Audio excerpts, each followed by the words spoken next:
Earlier in the year, I shared the tale of Sid Finch, the Mets pitching prospect who decided not to turn his hurling abilities into fame and fortune.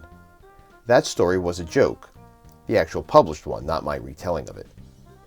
In the mid-1990s, a trio of real-life pitchers were heralded as the new wave of stars who would turn the franchise from Queens around. Unfortunately, none of them made it very far either. During the time between letting go of remnants from their 1986 championship and the restructuring of divisions following Major League Baseball's strike, the New York Mets had struggled in both the 6- and 7-team National League Eastern Division formats. Their starting rotation consisted of veteran names like Saberhagen, Viola, and Cone, some of whom didn't have a lengthy stay with the team. Other names like Shurik, Hillman, and Jacome just didn't pan out. The franchise hoped to return to postseason glory by drafting a few hot prospects, all of them making their Major League debut between 1995 and 96. The trio was collectively known as Generation K, their nickname playing off the Generation X term which became popular in the 1990s, the single initial being shorthand for a pitcher's strikeout. Each player turned heads and created quite the buzz during their college and minor league careers. The group's sole southpaw, Bill Pulsipher, was drafted in 1991. His rookie year was a struggle, featuring 7 losses and 17 starts, though he did complete 2 games. Right-hander Jason Isringhausen was selected in the 44th round of the 1991 draft.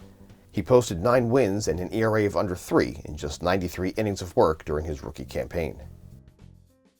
The other righty, Paul Wilson, was drafted in 1994.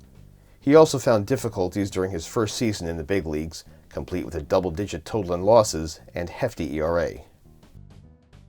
Of the 3, Isringhausen had the longest tenure with New York, pitching off and on during his first 5 big league seasons, then again in 2011. Though his 95 campaign was encouraging, he was plagued with a rash of injuries the following year and put up a poor record. In 1997, he suffered a broken wrist and only appeared in 12 games all year, 6 in the minors and 6 with the Mets.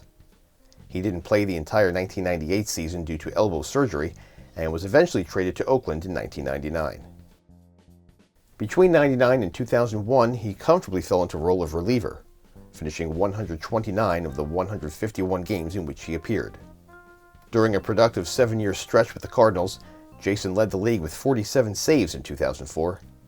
He played long enough in the majors to record 300, which is good for a 30th place tie on the all-time list. Paul Wilson only played for the Mets in 1996.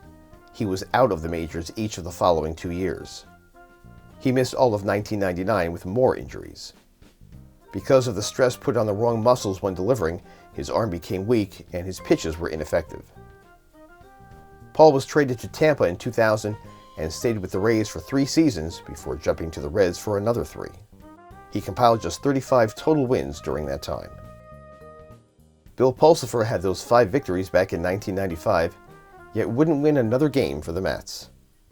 Injuries and anxiety led to a low amount of appearances. He missed all of 1996 and 97 with torn ligaments. In 98, he was traded to Milwaukee and bounced around between 4 other franchises between then and 2005, including a return to New York. However, he didn't play at all between 2002 and 2004 and had a handful of rough outings in 2005. His career wins totaled just 13. Through their entire Mets careers, the pitchers would collectively post 31 wins and 8 saves. And the team's records in the seasons they were actively on the roster was disappointing. The Mets reached the playoffs in 1999 and 2000 as a wild card, yet didn't claim another division title until 2006.